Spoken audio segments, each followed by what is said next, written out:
putaran ketiga dan putaran keempat. Kemudian, masing-masing topik dirancang dalam 2 pertemuan agar ada pendalaman dan pengendapan dari para peserta.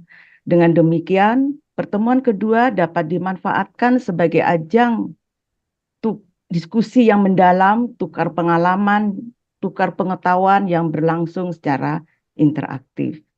Topik yang pertama, etnobotika yang disampaikan oleh Prof. Dr. Djoko Saryono, MPD.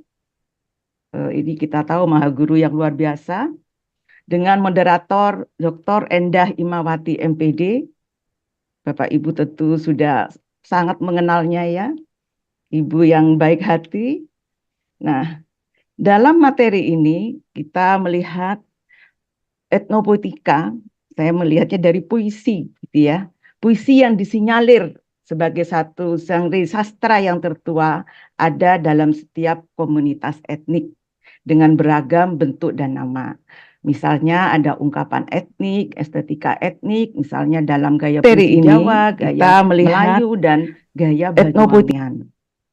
Nah, etnopoetika adalah sebagai kajian terhadap teks sastra yang juga diperdalam dengan menggali falsafat lokalnya. Nah, untuk selanjutnya, semoga paparan dan materi narasumber kali ini menginspirasi para peserta untuk melakukan kajian dan penelitian secara lebih seksama terhadap fenomena puisi etnik yang ada dan dihidupi oleh masing-masing daerah.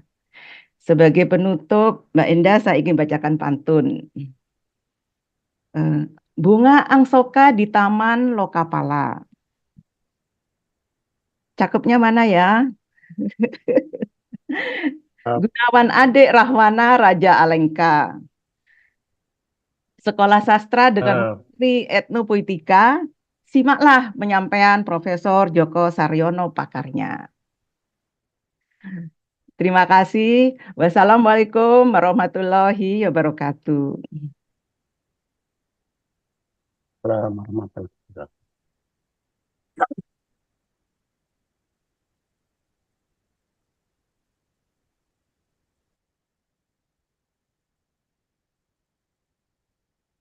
Itu Mbak Eda ada umuman kok tidak bisa ini ya? Suaranya Mikrofon masih disunyikan itu. ini bentar. Kawan-kawan Hizki Inti minta tolong ya mikrofonnya. Ini juga ada yang pesan ke saya kok masih virtual background saya kok BIPA melalui Indonesia Online, Mbak. Sama-sama biru jadinya. Sebentar saya ganti. Tolong Mas Ferry, sudah ada suara ya? Bisa? Sudah bisa sudah. Sudah. Ya. Sudah, ya. Terima kasih. Teman panitia, gercep nih. Terima kasih Bu Novi. Iya, sambil saya mau mengganti virtual background dulu, Mbak. Ya, terima kasih. Baik, peluncuran sekolah sastranya tidak perlu dengan memotong rangkaian bunga ya, karena kita semua adalah bunga di sini. Ada bunga yang agak coklat, panitia, yang merah, muda, dan seterusnya. Terima kasih Bu Novi. Baik, Bapak Iya, Ibu. sambil saya mau mengganti virtual background. Juga topik sekolah sastra kali ini menarik karena bahannya terserak sangat banyak di negeri kita. Negeri kita itu rangkaian bunga ya, karena kita semua adalah ada banyak yang bisa dinikmati dengan telinga yang berbeda, dengan apa ya, dengan kajian yang berbeda. Salah satunya ini dengan etnopoetika. Saya ini menikmati sajian khas aneka budaya. Yang belum saya nikmati dengan sungguh-sungguh adalah etnopoetikanya sendiri.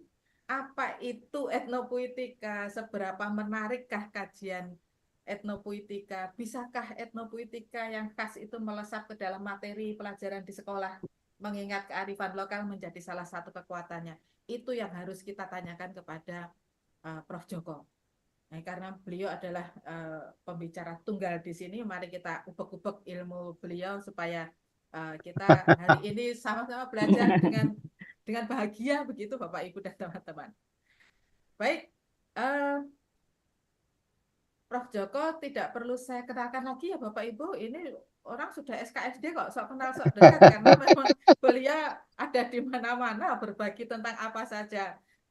Cukuplah kalau disebut beliau ini dari Universitas Negeri Malang, itu sudah menjawab ya Pak Joko. Kalau saya menjelaskan tentang Dari Pak Joko, HISKI oh dan Hizki, iya betul. malah Minta menjawab. maaf. Nanti Pak Joko cerita sendiri tentang posisinya di Hizki. Baik Pak Joko, etnopolitika akan menjadi topik kita bukan hanya sekarang, nanti pada tanggal 20 Januari 2024 kita masih membahas etnopolitika. Pak Joko, saat ini tolong saya menjelaskan tentang Dari Pak Joko, HISKI. saya diisi. Saya sudah mengosongkan diri Pak Joko, mungkin teman-teman begitu juga. Supaya bisa digerojaki banyak sehingga pada 20 Januari nanti kita bisa berdiskusi dengan seru. Baik, saya tidak berlama-lama, saya serahkan seluruh layar daring ini kepada Pak Joko. Pak Joko, kami siap belajar. Silakan Pak Joko. Terima kasih Bu Indah sebagai penjaga sekolah, Prof. Novi sebagai kepala sekolah, seluruh pengurus HISKI, baik HISKI pusat maupun HISKI komisariat, ya, saya kira juga menjadi para guru yang bisa saling berbagi tentang hal-hal yang memang perlu kita pelajari bersama. Juga semua sahabat HISKI yang pada saat ini bergabung di dalam forum sekolah sastra. Semoga apa yang kita kerjakan bersama ini membawa manfaat bagi kita, karena kita semuanya belajar, bukan hanya tukar tutur tapi tukar pelajaran.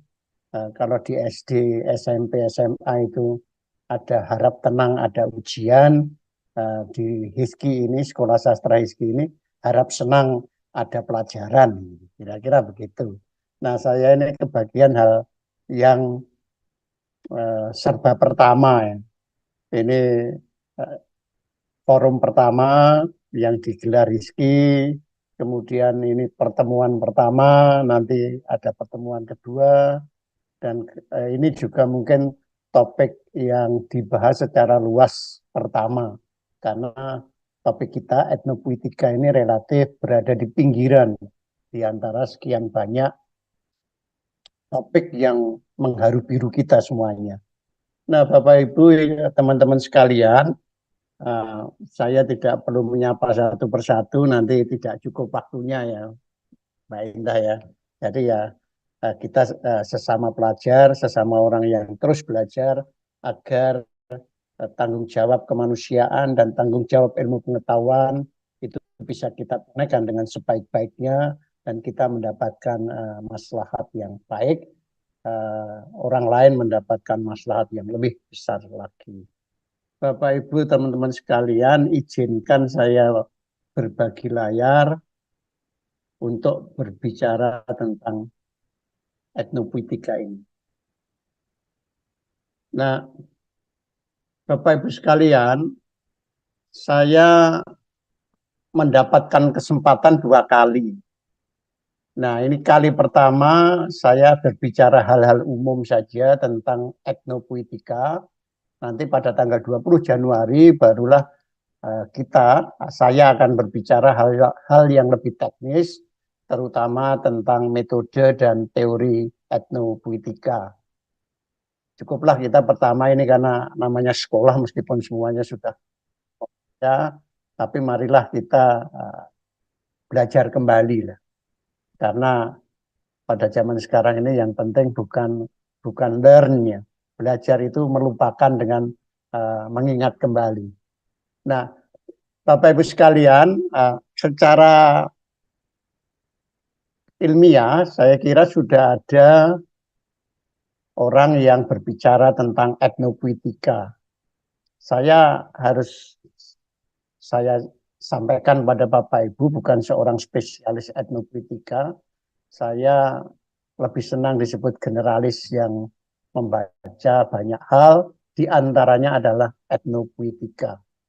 Nah, Bapak Ibu sekalian, secara akademik saya kira etnopuitika ini sudah berkembang, sudah mulai dikutak-kutik orang dari berbagai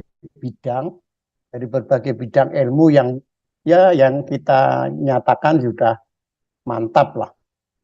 Nah, secara ilmiah juga sudah ada berbagai buku, baik berbahasa asing maupun berbahasa Indonesia.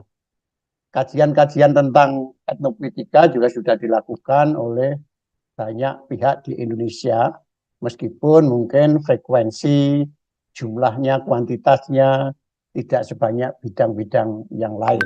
Nah, apa yang saya tayangkan ini adalah beberapa buku yang menjadi katakanlah pokok pohon etnopuitika ini.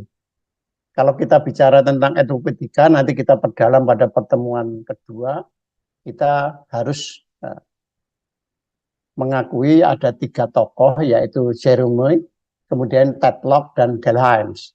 Mereka sudah menulis buku tentang itu. Jadi beberapa gambar ini ya. Di Indonesia saya harus menyebut Profesor Effendi Kadarisman lah yang memperkenalkan etnopuitika itu ke Indonesia.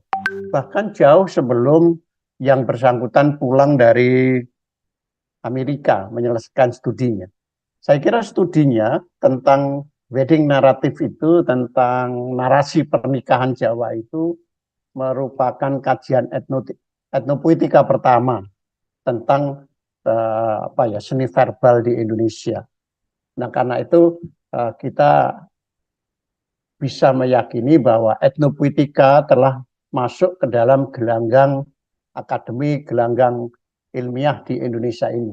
Oleh karena itulah kita perlu belajar bersama-sama. Nah, kita hanya belajar hal-hal yang umum saja. Saya menyebutnya etnopuitika dari konseptualisasi sampai metodologi. Nah, itu saja yang kita lakukan. Hal-hal yang lebih detail nanti bisa kita kerjakan, bisa kita lakukan bersama-sama sebagai proyek kolaboratif, sebagai kajian atau riset kolaboratif di antara berbagai sahabat HISKI, baik yang menjadi akademisi, menjadi ilmuwan, maupun menjadi pendidik atau menjadi praktisi. Nah, Bapak Ibu sekalian, tentu kita semuanya paham, begitu banyak ekspresi kesenian, terutama seni-seni pentas verbal di Indonesia ini. Saya sebut beberapa saja. Maafkan saya tidak menyebut yang bagian timur ya. Saya sebut Makyong, Madihin, Pakacaping, Ludruk, Jawa Timur. Juga di tempat-tempat lain saya kira ada. Bahkan mungkin di Flores tadi ada Pak Simon tadi di Flores itu Semana Santa dan beberapa yang lain di timur misalnya berbagai repertoar verbal di Papua itu bisa kita sebut juga. Itu semuanya sebagai apa? Bergantung pada dengan teropong, dengan lensa apa kita memikirkannya, kita memandangnya. Nah, kita bisa melihat baik Makyong, Madihin, Pakacaping, Ludruk, Jidor, kemudian ada pertunjukan-pertunjukan lain Semana Santa di Larantuka, itu bisa kita lihat aspek-aspek stilistikanya. Kalau kita menggunakan lensa pandang atau pendekatan atau teori linguistik. Kita bisa juga melihatnya dari segi stilistika, sehingga terlihat itu. Tapi kita juga bisa melihat semua itu sebagai suatu pertunjukan. Makyong, Madihin, Pakacaping, Ludruk, dan sebagainya itu sebagai seni pertunjukan. Kita melihatnya sebagai seni pentasnya. Dalam masa-masa sekarang ini banyak sekali bentuk seni pentas nasional itu ya, terutama musikalisasi puisi saya kira bagian dari seni verbal yang makin meluas di seluruh Indonesia. Nah, kita juga bisa melihat semua bentuk seni tadi, ekspresi seni tadi dengan lensa, dengan pendekatan antropologi budaya atau folklore, sehingga terlihatlah nilai-nilai kerakyatannya, tipologi budaya lokal kerakyatannya, apa yang terkandung dalam Makyong, apa yang terkandung dalam Madihin Banjar, apa yang terkandung dalam Pakacaping Makassar, apa yang terkandung dalam Semana Santa, Dilaran Tukasana. Nah, kita bisa menggali lebih dalam pada bahkan bukan hanya tipologi budayanya, bukan corak budayanya saja, tapi tipologi filosofisnya. Kita bisa menggali semuanya. Jadi kita bisa melihat satu ekspresi kesenian itu dengan bermacam-macam pendekatan. Nah, Bapak Ibu sekalian, kalau semua tadi, jadi baik seni pentas, folklore, antropologi, budaya itu disatukan, dikerjakan, digunakan bersama-sama untuk membaca Madihin, Makyong, Semana Santa, bahkan mungkin hal-hal yang sepele ya, nama-nama indah atau pantun-pantun, kemudian ucapan-ucapan yang sangat puitik, ucapan-ucapan yang sangat ritmis, itulah saya kira etnopuitika. Jadi etnopuitika adalah suatu cara pandang, suatu pendekatan, suatu perspektif yang kemudian bisa menjadi suatu teori metode yang multidisipliner. Bahkan saya cenderung menyebutnya transdisipliner, karena etnopuitika mencoba memadukan antara linguistik, sastra pentas, antropologi budaya, serta folklore itu menjadi satu kesatuan untuk melihat suatu repertoar, suatu pentas, suatu seni verbal itu. Nah, saya kira inilah takaran kita, batas-batas kita tentang etnopuitika. Nah, karena itu kalau ada orang yang bertanya, etnopuitika itu seperti apa ya sosoknya? Ya, mari kita lihat eksistensinya dulu. Statusnya di dalam jagat akademik dan jagat kesusastraan itu seperti apa? Linguistik juga tentu. Konsepnya seperti apa? Nah, mari Bapak Ibu sekalian kita melihatnya dengan itu. Nah, Bapak Ibu sekalian, ada dua pandangan tentang etnopuitika. Sebenarnya etnopuitika itu apa ya? Itu gerakan estetis atau gerakan akademis. Dua-duanya diklaim ada. Ya mari kita akui saja bahwa ada sekelompok orang yang melihat etnopuitika itu sebagai satu gerakan estetis. Bagaimana mengangkat, menengahkan, mengarus utamakan, mainstreaming dari seni-seni pentas, seni-seni rakyat, seni-seni verbal yang mungkin terpinggirkan oleh seni-seni yang lain. Selama ini mungkin dalam bahasa Gayatri Spivak kita bisa melihat banyak yang kemudian banyak bentuk atau ekspresi seni, kesenian, kebudayaan yang kita kategorikan sebagai etnopuitik itu hanya sebagai sanglian, the others saja. The others inilah yang kemudian ditengahkan, diarus utamakan oleh sekelompok orang. Nah, kemudian juga diikuti dengan satu gerakan disiplin akademis. Jeremy Rothenberg itu sudah tahun 60-an mencoba mengangkat seni-seni tradisi di Amerika, di Pasifik, kemudian di Afrika untuk disatukan. Ya, kemudian kalau nggak salah menulis ini, buku ini. Nah, kemudian juga menulis ini, Technician of Sacred. Ini adalah satu buku yang mencoba merangkum, merekam berbagai seni verbal, bahkan bukan hanya seni verbal dalam arti yang sangat megah, seperti bayangan kita, nama-nama yang indah, bunyi-bunyi di dalam masyarakat, ya yang sehari-hari kita dengar, itu masuk di sini, di dalam buku ini. Jadi, Jerome atau Rothenberg ini saya kira orang yang pertama dan memang didaulat sebagai orang yang lebih awal mempromosikan etnopuitika sebagai gerakan disiplin akademis. Bagaimana kita mengangkat, menengahkan, memprioritaskan seni-seni verbal yang ada di masyarakat, yang ada di kelompok-kelompok masyarakat dalam kelompok rakyat tadi, POK tadi, untuk menjadi objek kajian akademis. Nah, Jerome sudah melakukan tahun 60-an, akhir 60-an. Buku Technician ini terbit akhir 60-an, 68 atau 69. Nah, sekarang sudah edisi ke-7 atau ke-8 yang terbit tahun 2012 atau 17, saya agak lupa. Tapi itu menandakan bahwa buku ini menjadi buku monumental yang menjadi tanda bahwa etnopuitika terus memiliki gerak hidup.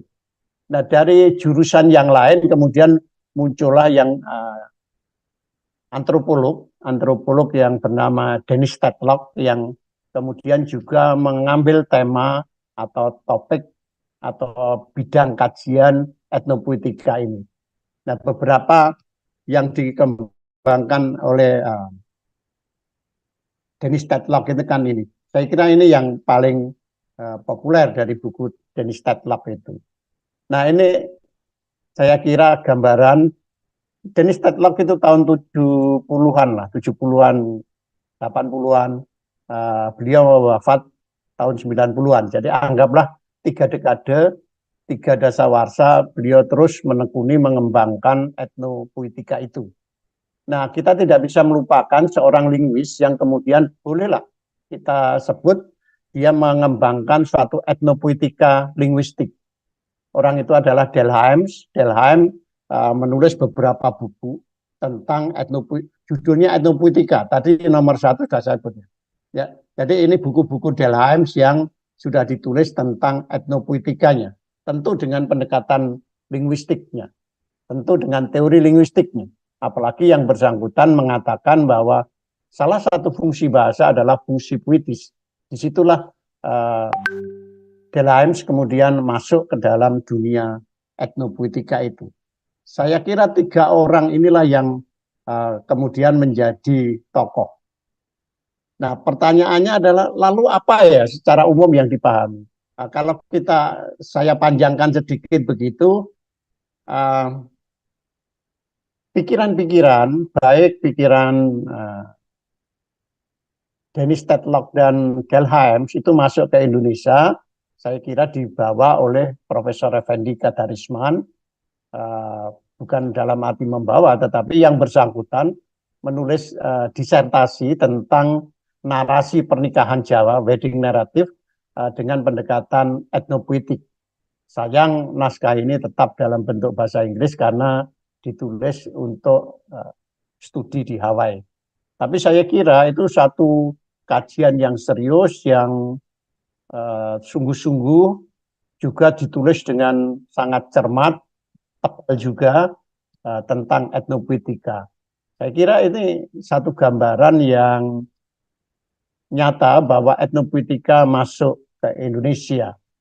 Nah, kemudian ada juga jejak-jejaknya seperti Wahyu Widodo menerapkan pada mantra Kidung Jawa karena Mas Wahyu juga sedang menulis etnopuitika di Leiden University. Sayang tidak selesai-selesai. Tapi semoga Mas Wahyu ini cepat selesai untuk menulis etnopuitikanya di Leiden sana. Juga ada Susi, ada yang lain. Secara tidak sadar, meskipun tidak bekerja dengan kerangka yang jelas dikatakan etnopuitik, saya kira di Indonesia itu juga ada antropolog, kemudian ahli folklore yang sebenarnya sudah mempelajari aspek-aspek etnopuitik dari sastra-sastra tertentu. Saya kira banyak. Jadi ini sebenarnya sudah mulai tumbuh berkembang di Indonesia. Nah, karena itu kalau kemudian ada pertanyaan, lalu apa ya etnopuitika? Jadi kita sudah melihat statusnya di dalam dunia akademik sudah jelas, sudah mantap, dan kita mungkin perlu mengembangkan lebih lanjut sebagai bagian dari teori atau metode ilmiah yang bisa berkembang di dalam dunia kesusastraan Indonesia. Tetapi kita juga melihat yang kedua ini jarang di Indonesia, sebagai gerakan estetis. Bisa jadi sebenarnya sudah ada karena banyak sekali karya sastra Indonesia sekarang itu juga mengambil, menggali, mengekskavasi karya-karya lokal, budaya-budaya lokal, persajakan lokal, dan seterusnya. Saya kira banyak puisi Indonesia yang mengambil, menggali, dan memanfaatkan kekayaan puitika lokal itu. Demikian juga berbagai pertunjukan sastra Indonesia menggunakan repertoar lokal, jadi menggunakan seni verbal lokal itu banyak dilakukan. Mau tidak mau kita harus menyebut misalnya Badan Bahasa dengan program musikalisasi puisinya itu juga mendorong berbagai daerah, berbagai sekolah, berbagai kelompok komunitas itu mencoba mengembangkan seni verbalnya masing-masing yang diberi nama musikalisasi puisi itu. Nah, dari sinilah kita bisa melihat bahwa etnopuitika itu bidangnya multidisipliner, silakan mau disebut multidisipliner, disebut transdisipliner, ini juga menurut saya lebih tepat, gitu, lebih mengena. Nah, ini saya kira yang harus kita pikirkan lebih dalam lagi. Nah, jadi bidang etnopuitika adalah bidang multidisipliner atau transdisipliner yang mencoba mendedah, menggali secara mendalam matra-matra kebudayaan lokal kerakyatan, tidak harus yang sangat tinggi dalam arti apa yang disebut oleh Redfield itu sebagai kebudayaan tinggi, tetapi juga kebudayaan rendah. Jadi kebudayaan akar rumput yang dihadirkan di dalam berbagai khasanah sastra lokal yang kemudian dipentaskan. Jadi kalau ada tembang-tembang, ada nyanyi-nyanyian di gereja, di seminari, di masjid, di musola, di suro, dan sebagainya, saya kira itu juga salah satu bentuk. Nah, kemudian keunikan-keunikan yang terdapat di dalam budaya lokal kerakyatan itulah yang kemudian digali untuk menemukan pola-pola umumnya. Jadi tidak cukup hanya ekspresi-ekspresi lokal, tetapi juga harus dilihat hal-hal yang umum. Jadi yang umum, yang transversal, tidak hanya universal, tapi transversal itu seperti apa. Nah, itulah saya kira yang banyak dikatakan orang. Ini saya kutip dari buku Delaims, yang mengatakan bahwa etnopuitika itu satu metode untuk merekam berbagai versi puisi lisan atau pertunjukan naratif. Jadi meskipun namanya etnopuitika, tetapi yang diteliti juga, yang dikaji juga pertunjukan yang sifatnya naratif. Karena itu merupakan satu kekayaan verbal masyarakat yang tentu saja memiliki berbagai piranti intrinsik yang sering kita sebut baris, persajakan, stansa, dan seterusnya lah, yang menjadi piranti-piranti formal, elemen-elemen pertunjukan puitis yang sudah kita ketahui bersama. Nah, yang dipertunjukkan itulah yang kemudian kita dalami lebih mendalam lagi untuk kita ketahui bagaimana nilai-nilai budayanya, bagaimana kekhususan tipe budayanya, bagaimana konteks budayanya, dan seterusnya. Itu ada yang mengatakan begitu. Nah, bisa juga secara umum kita katakan bahwa etnopuitika ini mencoba merangkum, mencoba menyatukan, mengintegrasikan apa yang selama ini selalu kita dikotomikan. Kita selalu berpikir secara dikotomis, sudah klasik ini, antara sastra dan bukan sastra, yang intrinsik dengan ekstrinsik, yang formal dan substansial, yang urusan sastra dan urusan budaya, dan seterusnya. Etnopuitika mencoba memadukan, menyenyawakan, meleburkan dikotomi-dikotomi itu. Karena etnopuitika mencoba menyatukan, mencoba merangkum semuanya itu sebagai satu jalinan yang tidak terpisahkan. Nah, karena itu etnopuitika mencoba menyorongkan serat-serat inti dari budaya itu yang bisa kita sebut nilai, kita sebut makna, kita sebut norma budaya, terutama dalam dimensi simbologi budaya yang disorotkan atau yang diekspresikan oleh keindahan, keelokan sastrawi yang kemudian dipentaskan di tengah masyarakat. Masyarakat itu tidak selalu harus kita maknai satu etnik gitu, tapi bisa juga beberapa etnik, bisa juga satu etnik, bisa saja itu bagian kecil dari satu etnik. Nah, karena itu etnopuitika itu banyak diurusi orang. Saya buka Wikipedia itu dan juga sudah di dalam berbagai buku ada, etnopuitika itu sudah menjadi bidang kajian dari etnologi, antropologi, folklore, stilistika, linguistik, dan sastra. Sastra malah belakangan. Penerjemahan ini juga sudah berkembang dengan etnopuitika. Penerjemahan saya kira penting kalau kita menerjemahkan puisi-puisi, bahkan bukan hanya puisi, tapi novel-novel asing, ya, saya kira kita memerlukan kajian-kajian etnopuitik untuk penerjemahan ini. Ibu Bapak sekalian, kalau kita melihat yang lain itu banyak versi. Nah, tapi intinya saya dari berbagai definisi ini ingin mengatakan bahwa etnopuitika itu menempati 3 hal. Jadi sebagai lapangan kajian, kita bisa melihat suatu tema, topik, pokok persoalan, subject matter dari satu riset, satu telaah itu dalam etnopuitika.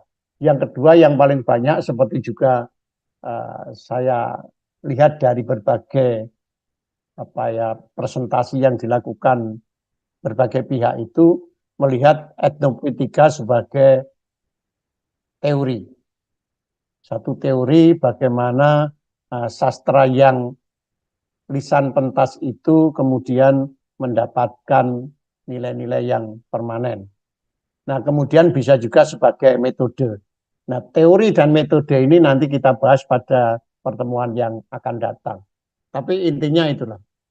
Nah, Ibu Bapak sekalian, ini sekedar mengenal saja bagaimana perkembangannya tadi saya ceritakan. Jadi tahun 60-an Rothenberg itu sudah mulai merintis dengan berbagai buku. Sejauh bisa saya ketahui, Rothenberg ini menghimpun tidak kurang 6 buku yang berkenaan dengan etnopuitika. Kemudian Dennis Tetlock ini seorang antropolog, ini juga meneliti itu, tapi dia dalam kerangka antropolog. Delahens kita tahu semua dia seorang linguis, meskipun asalnya sebenarnya seorang sosiolinguis yang bahkan pada awalnya antropolog juga atau sosiolog ya. Nah, 3 orang ini saya kira menjadi tonggak penting perkembangan etnopuitika di dunia, yang kemudian pikiran-pikiran ketiga orang ini mengilhami banyak pihak untuk menulis etnopuitika, untuk memperdalam aspek-aspek teoritis dan metodologis etnopuitika, tapi juga melakukan berbagai kajian. Ibu Bapak sekalian, kalau mau ditambahkan tadi di Indonesia saya cenderung menyebut Pak Effendi Kadarisman. Ia seorang linguis. Tapi kalau mau melihat pihak lain yang sebenarnya bisa kita anggap sangat dekat dengan kajian etnopuitika, tentu saya harus menyebut Pak Edi Sri Ahimsa dengan bukunya, satu buku itu saya kira buku itu adalah kajian linguistik struktural. Bisalah disebut itu adalah etnopuitika linguistis struktural, meskipun yang bersangkutan seorang antropolog. Jadi sebenarnya ada yang memang secara khusus menyatakan saya mengembangkan etnopuitika dan menekuni etnopuitika, ada yang secara bawah sadar sebenarnya bekerja mengikuti kaidah-kaidah atau pola-pola etnopuitika. Saya kira salah satu yang ingin saya sebut pada pertemuan ini Pak Edisri Ahimsa. Ada beberapa yang lain. Tapi intinya kita bisa mencari perkembangan etnopuitika itu di bidang etnologi yang sudah mulai tidak banyak dilirik. Kemudian antropologi, folklore, stilistika, linguistik, ilmu sastra, dan kajian penerjemahan tadi. Nah, dari sini kita bisa melihatlah Bapak Ibu sekalian bahwa ada bidang yang sangat pokok yang mempengaruhi perkembangan etnopuitika itu. Saya memberi warna hitam pada 5 bidang yang sangat penting ini. Tentu yang pokok adalah folklore, antropologi, linguistik dulu. Baru kemudian ke stilistika dan ilmu sastra. Penerjemahan itu berkembang lebih lambat, bukan lebih lambat, lebih belakang karena memerlukan mungkin standar-standar, kaidah-kaidah, norma-norma teoritis yang bisa digunakan untuk menerjemahkan. Etnologi itu lama tetapi tampaknya tidak terlalu berkembang. Jadi meskipun namanya etnopuitika, tetapi etnopuitika bukanlah puitika etnisitas. Jadi tidak banyak. Kebetulan ruang-ruangnya sebagian itu di bidang etnisitas atau etnologi. Ini saya kira yang harus kita pahami bersama, karena itu kita tidak harus terjebak pada pengertian-pengertian etnisitas, etnologi, politik identitas yang lama itu. Karena etnopuitika tidak atau tak hendak membangun politik identitas yang sangat kaku, ketat, yang membuat justru masing-masing saling terhadang oleh temuan-temuan, ciri-ciri khas yang ditemukan. Etnopuitika justru ingin menjaring yang global, yang berjalin berkelindan di antara berbagai perbedaan khusus, di antara berbagai etnos, berbagai lur, berbagai masyarakat, berbagai kelompok masyarakat yang ada di, katakanlah di Indonesia. Nah, Bapak Ibu sekalian, dari uraian tadi saya kira Bapak Ibu bisa menyimpulkan bahwa sampai sekarang etnopuitika itu ada yang dianggap ditempatkan sebagai 3 hal lah menurut hemat saya, yaitu sebagai satu objek kajian, riset, telaah, tulisan-tulisan. Nah, objek ini saya kira maknanya luas, jadi bisa sebagai pokok persoalan, sebagai subject matter, sebagai objek formal dari satu bidang ilmu, sebagai bagian dari topik-topik untuk riset, untuk tulisan, dan sebagainya.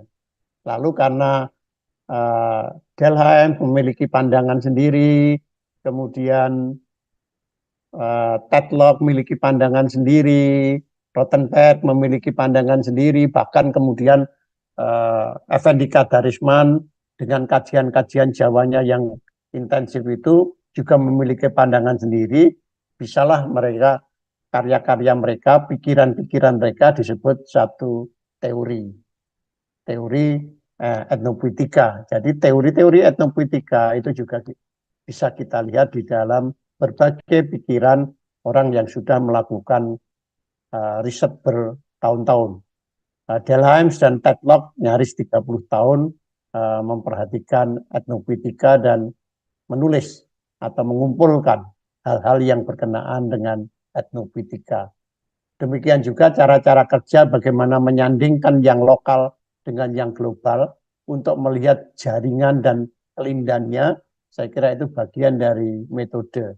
Demikian juga bagaimana menggabungkan berbagai metode yang dikenal di dalam metodologi, itu saya kira juga membuat etnopuitika itu ditempatkan sebagai bagian dari metode kajian sastra, metode kajian folklore, dan seterusnya.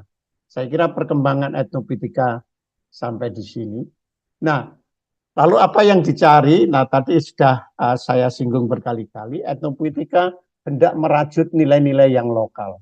Lokal itu saya kira banyak, saya tidak bisa menentukan karena yang lokal belum tentu sama dengan satuan administratif kabupaten kota.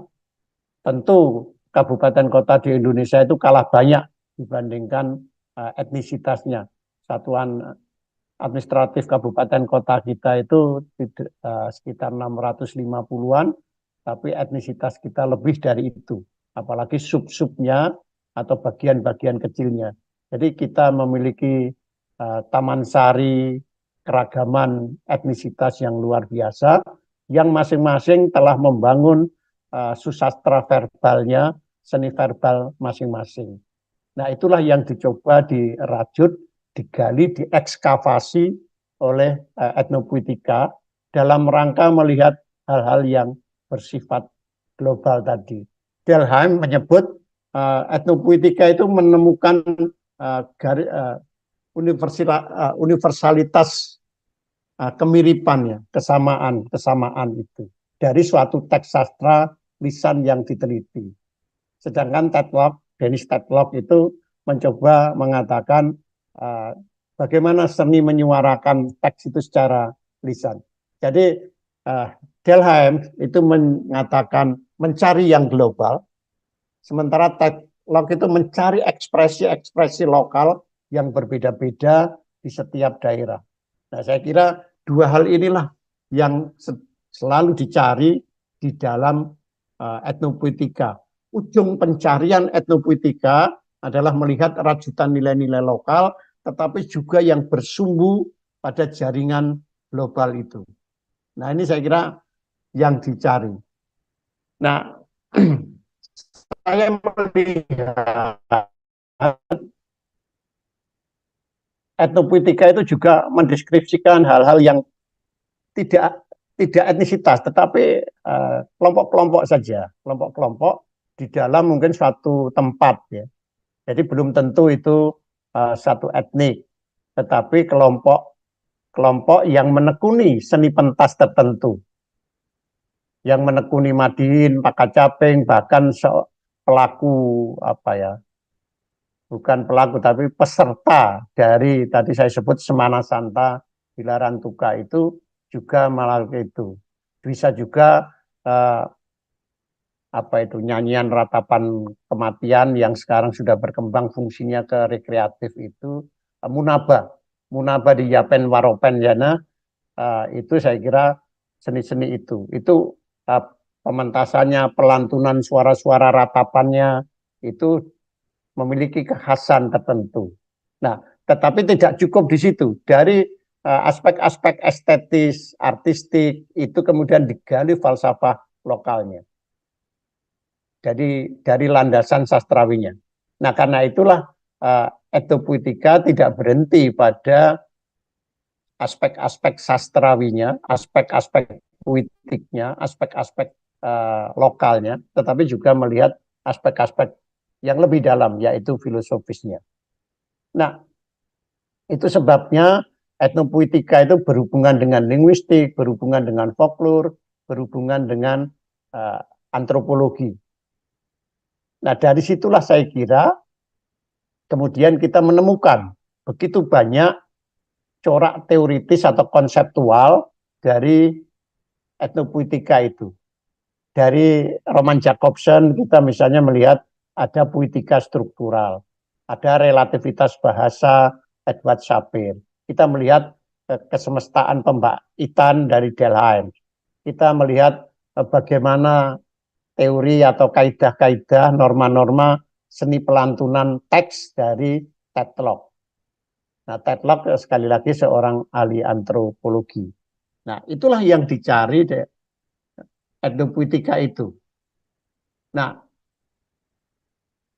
kalau kemudian kita bertanya, apa bedanya dengan puitika? Ya, sebenarnya ada kesamaan perbedaannya. Kesamaannya ya sama-sama mencari pengalaman-pengalaman individu yang intensif, yang unik, mendalam.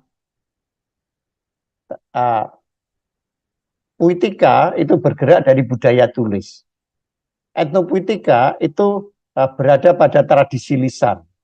Jadi etnopuitika sangat dekat dengan tradisi lisan. Etnopuitika itu juga menggali nilai-nilai luhur dan indah yang dirajut oleh filsafat atau pemikiran filosofis lokal, termasuk di dalamnya adalah religiositas atau spiritualitas. Nah, keindahan lokal itulah yang ketika dipentaskan, dinyanyikan, itu menjadi kajian, menjadi sasaran dari etnopuitika itu. Nah, kalau di rentang melintasi batas-batas geografis, melintasi batas-batas geokultural, geofilosofis, maka kita akan menemukan jaringan-jaringan universal, filosofis, spiritualitas, dan seterusnya. Dan itulah yang menjadi pucuk dari kajian etnopuitika itu. Apakah sama? Tidak selalu. Berbeda juga tidak ada masalah, karena itulah yang hendak dilihat oleh etnopuitika itu. Etnopuitika percaya bahwa setiap budaya itu unik dan berbeda dengan budaya lainnya. Tetapi memiliki garis-garis yang relatif mirip, bersambungan karena digerakkan oleh akal budi manusia yang sama. Nah, Bapak Ibu sekalian, saya mengutip dari disertasinya Pak Effendi Kadarismon. Ia menentukan apa yang tidak dicari dari etnopuitika.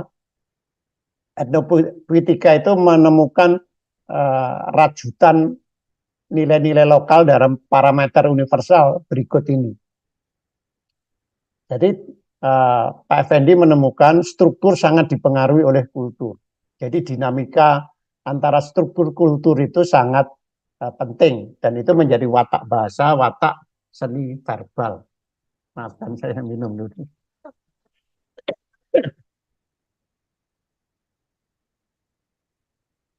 Nah, kemudian yang kedua, etnopuitika itu mencoba merangkul ungkap verbal sastrawi dari yang sekedar remeh-temeh ya, nama-nama yang ritmis ya, keindahan nama-nama ya. Sabati, Joko Damono, Joko Saryono, Indah Imamat. Nah, itu kan ritmis. Keindahan nama-nama itu bisa juga ditelaah dengan etnopuitika, karena itu satu puitika sendiri, puitika nama-nama. Jadi terkesan remeh-temeh, mungkin ya permainan saja, tapi itu memiliki bobot filosofis tertentu. Nah, itu yang ditemukan Pak Effendi.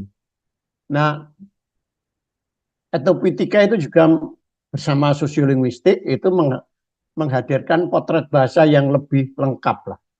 Pak Effendi seorang linguis ya, seorang linguis yang mencintai sastra. Yang bersangkutan juga menulis dalam bahasa Indonesia, menulis puisi dalam bahasa Indonesia dan bahasa Jawa. Jadi perhatiannya memang pada Jawa, dan ia menemukan bahwa bahasa Jawa bukan hanya dihadirkan ditandai oleh tingkat tuturnya, tapi varian yang lain. Varian sehari-hari, varian klasik, varian modern, varian seni pentas, kemudian seni-seni tulis, dan seterusnya. Nah, Bapak Ibu sekalian, Pak Effendi menemukan bahwa puitika itu menghadirkan potret dunia barat yang antroposentris dan dunia timur yang teosentris. Tapi etnopuitika menemukan persambungan di antara keduanya. Yang antroposentrik, yang kerakyatan itu bersumbu pada yang teosentris atau yang spiritual. Nah, kemudian yang kelima itu puitika dan etnopuitika itu mampu mengungkapkan perbedaan esensial antara budaya individualistik dan budaya kolektivistik. Nah, di dalam etnopuitika, terutama karya-karya yang dikaji, itu dua-duanya ada. Nah, sebentar ini kok ada masalah layar. Ada apa ini? Saya hentikan dulu. Oh,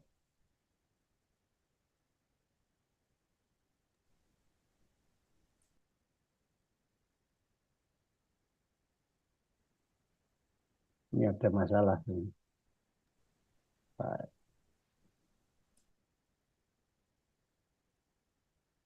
Ya, bisa di-share ulang kembali.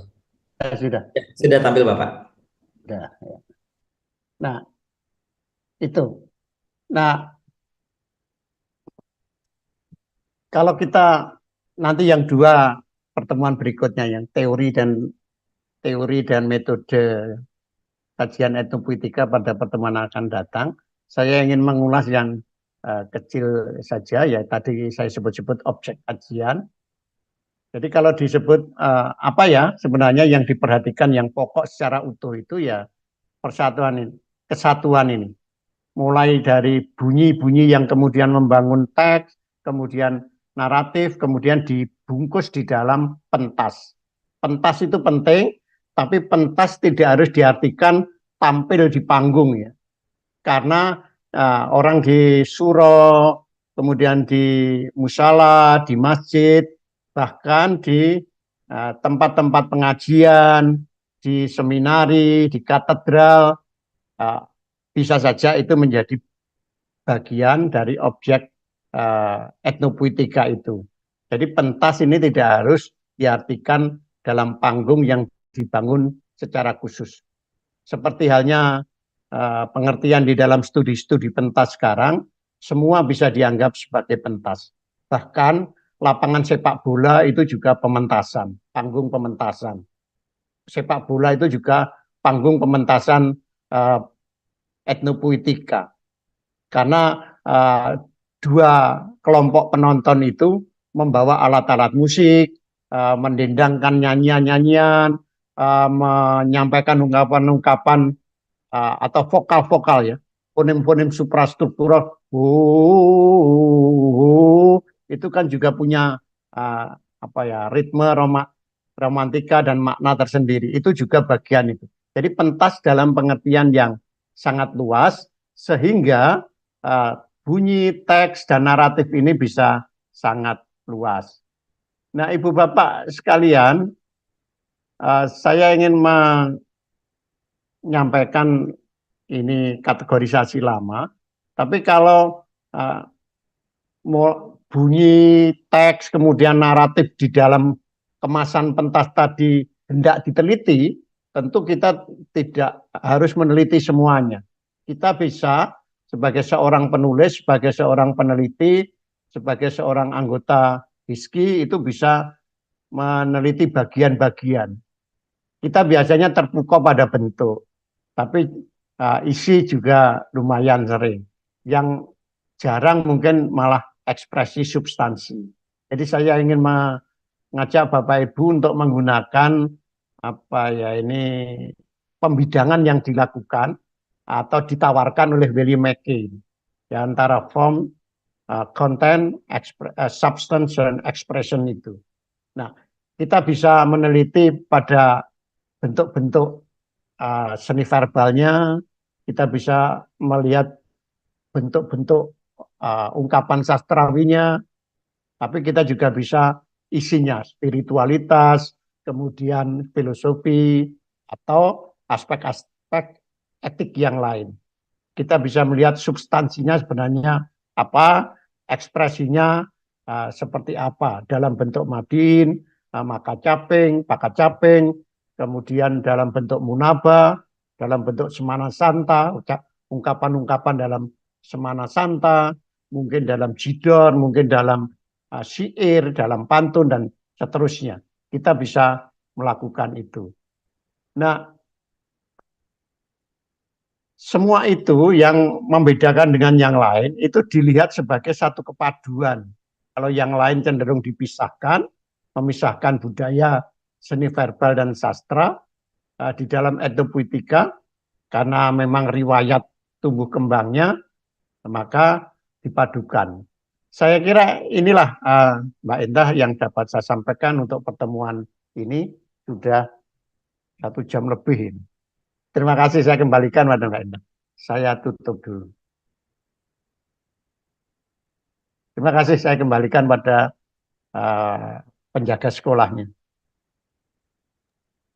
Baik, terima kasih Pak Joko. Ini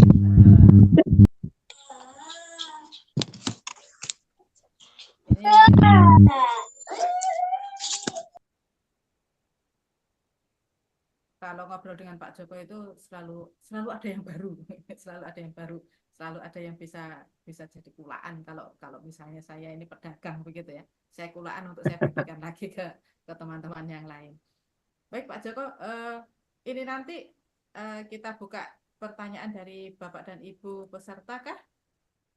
Boleh. Ya, betul. Nanti Dari moderator ya boleh. ya sudah, kalau dari moderator panjang Pak, sekeranjang gitu akhirnya. Kalau dari saya sambil saya menunggu teman-teman, silakan nanti tulis di chat room. Oh, suara tidak terdengar kah? Suara saya terdengar kah, Pak Joko? Terdengar. Terdengar. Oh, baik, Bapak Ibu ya, inilah Terdengar, Bu. kita sangat memuja teknologi ada. Baik, Pak Joko, begini. Saya bertanya dulu sambil menunggu teman-teman.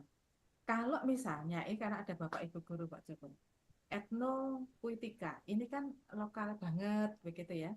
Kalau ini disinggungkan ke sekolah, untuk P5, proyek penguatan profil pelajar Pancasila, itu wujudnya kira-kira seperti apa Pak Joko?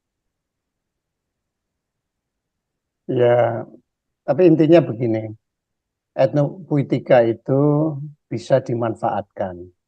Kalau di dalam konteks Undang-Undang Pemajuan Kebudayaan, kita bisa menghubungkan dengan 10 objek pemajuan kebudayaan. Tradisi lisan, bahasa lokal, kemudian ada seni-seni yang lain, itu ada 10 itu bisa dicantolkan di sana. Kemudian yang kedua, pemajuan itu ada 4 lapis saya kira ya. Ada 4 lapis: pelestarian, pelindungan, pengembangan, pembinaan, dan pemanfaatan. Nah, kalau hubungannya dengan pendidikan, maka bisa mengambil sebenarnya keempat-empatnya, tapi yang pokok adalah pemanfaatan etnopuitika itu untuk sumber belajar, untuk bahan belajar. Kemudian juga untuk pembinaan pada anak-anak supaya dinamika atau transformasi dari seni-seni lokal itu bisa berjalan lebih sistematik atau lancar gitu. Kemudian yang tidak kalah penting sebenarnya, secara tidak langsung itu juga satu bentuk pemertahanan atau perlindungan. Saya menyebutnya pemertahanan saja lah. Jadi pemertahanan seni-seni lokal itu. Nah, dengan demikian dalam konteks pemajuan kebudayaan, etnopuitika atau topik-topik subject matter atau pokok persoalan yang digarap oleh etnopuitika itu jelas memiliki relevansi dan manfaat yang besar bagi pendidikan. Nah, pendidikan kita salah satunya tentu yang banyak disuarakan atau memang menjadi program formal itu adalah proyek pelajar Pancasila. Salah satunya adalah menghormati kebinekaan. Nah, saya kira kalau dalam konteks proyek pelajar Pancasila, etnopuitika ini, garapan-garapan etnopuitika ini bisa ditempatkan sebagai bagaimana membangun, menguatkan, meresapkan, menghayatkan kebinekaan bangsa, kebinekaan masyarakat Indonesia itu dalam proyek P5 tadi. Jadi saya kira etnopuitika ini menjadi bahan yang sangat melimpah, bahan yang sangat bagus untuk P5 tadi. Bahkan bukan hanya itu, Kalau tujuan kita itu adalah kesinambungan, keberlanjutan budaya lokal dengan dinamika, dialektikanya, maka etnopuitika bisa kita jadikan titik tolak. Ya, etnopuitika itu baik karena bertolak dari kebudayaan lokal.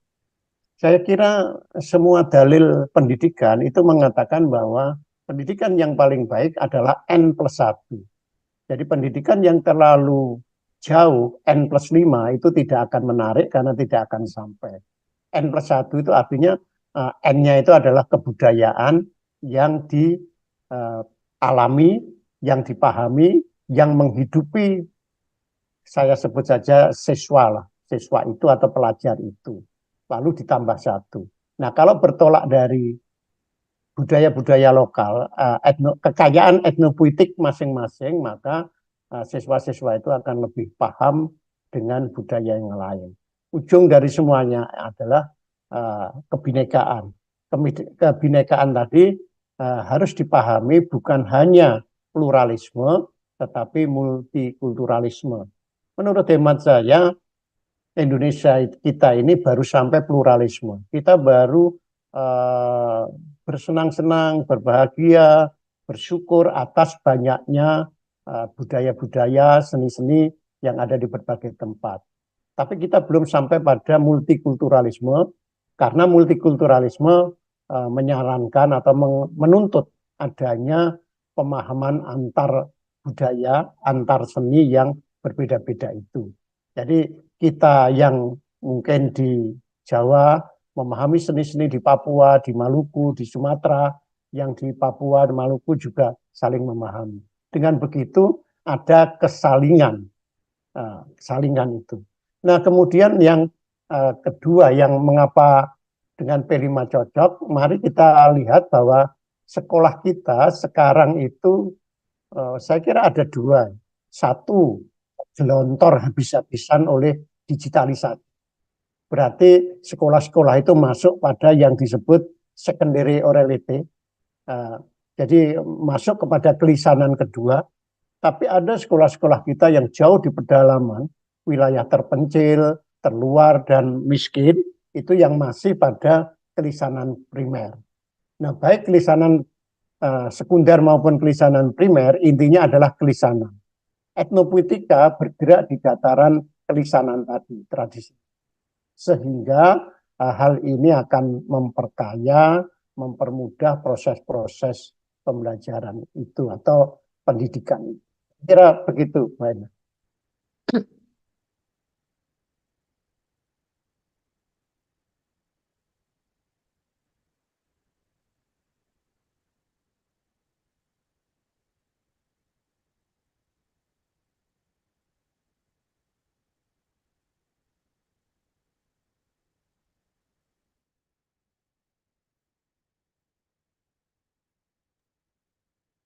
Baik, saya harus menggunakan bahasa isyarat supaya minta tolong panitia untuk membuka suara saya. Baik, terima kasih Pak Joko. Ada banyak pertanyaan di ruang chat. Nah, Bapak Ibu, pertanyaan di ruang chat itu akan saya kumpulkan. Bapak Ibu mau bertanya apa saja silakan di sana, dikumpulkan. Itu untuk bahan juga untuk pertemuan berikutnya. Kalau saat ini tidak bisa terjawab. Begitu ya Bapak Ibu. Saya minta tolong teman-teman panitia untuk mesalin lekatkan pertanyaan-pertanyaan karena saya kalah cepat ini dengan pertanyaan Bapak dan Ibu. Baik, ada beberapa, tetapi Bu Libri sudah angkat tangan. Tunggu Bu Libri. Ini yang pertama bertanya Pak Joko, ada Ibu Juhelmi Erlanda. Ini dalam studi etnopuitika, apakah basis analisis linguistiknya masih berbasis pada paham strukturalisme semiologinya Saussure? Membacanya gimana Pak? Lidah saya lidah Jawa ini. Atau berbasis paham analisis linguistiknya semiotik Peirce? Yang mana ini Pak Joko? Setelah itu nanti Bu Libri. Setelah pertanyaan ini dijawab oleh Pak Joko. Silakan Pak Joko. Oh iya, itu kan jadi ada etnopuitika linguistiknya. Ada etnopuitika non-linguistik gitu. Nah, kalau etnopuitika non-linguistik tentu tidak hanya Saussure. Bahkan Saussure itu karyanya kan lebih ke semiotik ya, tidak banyak mengurusi etnopuitik. Justru linguis yang banyak mengurusi etnopuitik itu ya Delheim situ. Chomsky juga sebagian karyanya. Nah, karena itu bisalah diambil kesimpulan bahwa linguistik apapun bisa. Tetapi saya kira tidak semua linguistik lah. Saya membayangkan bagaimana ya case grammar, functional grammar, relational grammarnya Perlmutter dan seterusnya itu. Bagaimana ya cabang-cabang atau bidang-bidang interdisipliner linguistik macam linguistik forensik itu harus diaplikasikan gitu. Saya kira ada banyak teori linguistik yang atau aliran linguistik ya, School of Linguistics tadi, strukturalisme Saussure, kemudian fungsionalisme Praha, kemudian strukturalismenya Delheim dan kawan-kawan, Jacobson terutama itu bisa-bisa saja. Tetapi saya kira tidak seluruh paham linguistik atau mazhab linguistik, School of Linguistics itu bisa begitu saja diterapkan. Tentu harus ada hal-hal yang hati-hati. Saya membayangkan bagaimana, tapi ini menantang ya. Misalnya case grammar ya. Case grammar itu yang kepusatan semantiknya pada verba. Bagaimana ya melihat hal itu pada puisi gitu. Bisa jadi ada puisi lisan atau puisi verbal itu luar biasa. Jadi kadar, kualitas, kedalaman, bobot, ikonisitasnya begitu kuat. Nah, ikonisitas adalah salah satu keelokan, keindahan bunyi di dalam puisi Indonesia. Nah, berarti kan bisa. Nah, jadi saya kira kita harus hati-hati lah, cermat, kemudian merenungkan, mencocok-cocokkan dengan baik. Tapi pada prinsipnya saya kira linguistik sangat berjasa pada etnopuitika. Oleh karena itu menjadi tantangan kita bagaimana berkembangnya paham atau mazhab linguistik baru itu untuk coba digabungkan dengan etnopuitika tadi. Ini saya kira tantangan kita sama. Kalau disebut bisa, saya kira ya bisa saja, karena akhir-akhir ini saya kira linguistik kembali ke kelisanan. Artinya linguistik digital itu banyak mengambil datanya dari, atau linguistik korpus itu kan mengambil data dari hal-hal yang nyata. Kita harus yakin bahwa dalam etnopuitika diyakini bahwa setiap orang itu selalu mencoba mengekspresikan keindahan atau keelokan bunyi-bunyi, nama-nama itu pada piranti-piranti yang paling dekat, paling sering digunakan sehari-hari. Kira-kira begitulah. Saya kira bisa saja. Baik, terima kasih Pak Joko. Ada peluang, tetap ada peluang untuk meneliti itu. Saya ke Bu Libri, minta tolong teman-teman panitia mengaktifkan slide Bu Libri. Ya, sudah Ibu Endah. Terima kasih atas kesempatannya.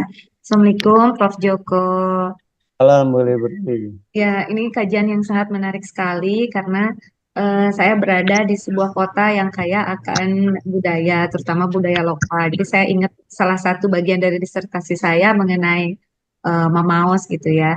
Karena saya jadi ingin meneliti lebih dalam menggunakan etnopoetika ini tentang Mamaos. Nah, yang ingin saya tanyakan ke Prof, mungkin bisa memberikan beberapa masukan, jadi nanti bisa dibandingkan etnopoetika yang berada di daerah lokal saya, seperti Mamaos ini, dengan yang ada di luar negeri, seperti itu. Karena di Sumatera juga kan ada gurindam seperti itu, ataupun misalnya di Kalimantan, dan supaya bisa menjadi multidisiplin ilmu gurindam seperti itu. Mungkin seperti itu, Prof.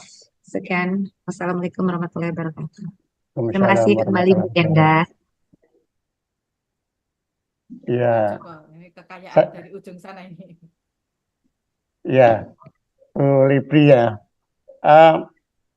Bapak Ibu dan teman-teman lain semua, tidak hanya Bu Libri. Mari kita ingat ada sebuah buku yang menurut saya menarik. Buku itu ditulis oleh Huizinga. Huizinga menulis buku judulnya Homo Ludens. Jadi ada sebuah kesimpulan bahwa manusia itu makhluk bermain. Jauh sebelum sebagai makhluk yang berpikir, makhluk yang kerja. Jadi konsep Homo Ludens itu lebih dahulu. Kemudian Homo Fabulans, barulah Homo sapien dan Homo sacer gitu ya, manusia yang bekerja. Jadi pada awalnya manusia itu adalah bermain. Nah, permainan apa yang paling tua? Nah, permainan yang paling tua di dunia menurut buku Huizinga tadi, Homo Ludens tadi, adalah bermain puisi. Karena itu puisi adalah bentuk tertua permainan manusia yang mulai berkelompok, artinya mengalami domestifikasi. Nah, disitulah kemudian orang mengembangkan bunyi-bunyi, nama-nama yang bunyinya indah, berbeda-beda karena interaksi saling pengaruh belum masif. Disitulah kita sebenarnya bisa lihat pada masa sekarang setiap kelompok, setiap puak, setiap komunitas itu bisa memiliki suara yang berbeda-beda. Jadi memiliki suara yang nah, ketika sebagai peneliti kita itu mencoba membandingkan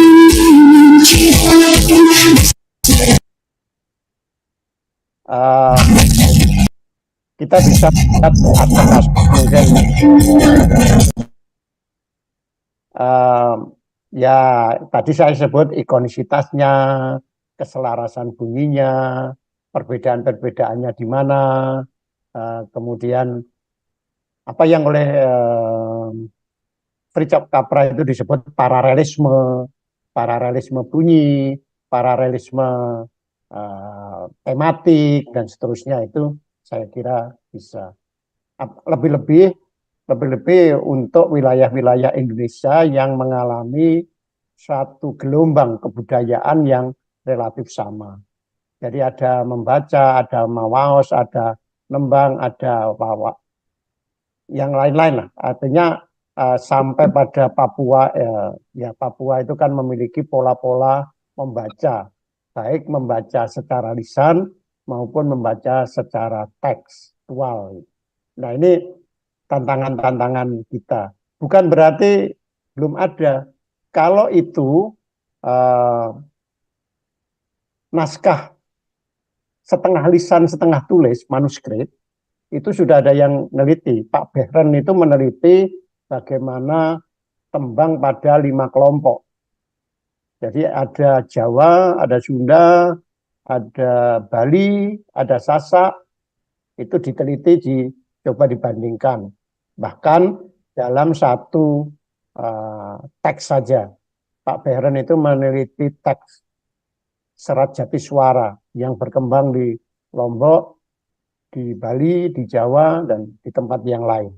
Jadi itu kadang bisa temanya yang berbeda, kadang bisa teksnya sama tetapi pengungkapan verbalnya, ungkap verbal sastrawinya yang bisa berbeda-beda. Jadi saya kira itu tantangan kita, bahkan itu tantangan kita semua HISKI ini.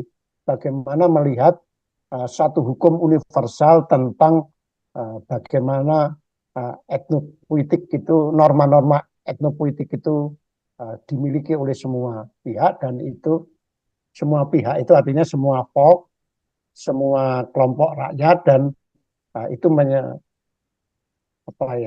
mengikat kita sebagai satu kesatuan kultural itu.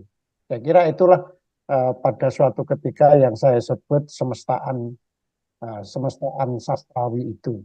Pak Effendi Kadarisman dan Delheims itu menyebutnya sebagai norma universal begitu. Terima kasih. Baik Pak Joko, terima kasih.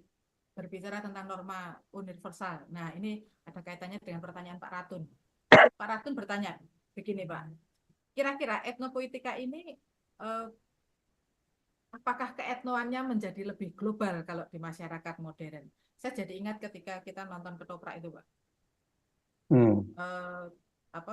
Berjalan lancar begitu, tengah malam tiba-tiba diselipkan nyanyian yang luar biasa asik, tapi ya itu bisa membuat sebuah orang joget, kemudian dilanjutkan lagi dengan klimaks dan anti klimaks. Apakah yang seperti itu bisa kita gandeng juga untuk kajian-kajian penelitian? Ini yang Pak Ratun, bagaimana dengan etnopoetika di masyarakat modern? Silakan. Iya. Izinkan saya meminjam kata-kata orang-orang besar. Gus Dur itu menyebut zaman kita itu mengalami retradisionalisasi. Jadi kita tidak sedang maju ke depan, tapi sedang berputar ke belakang.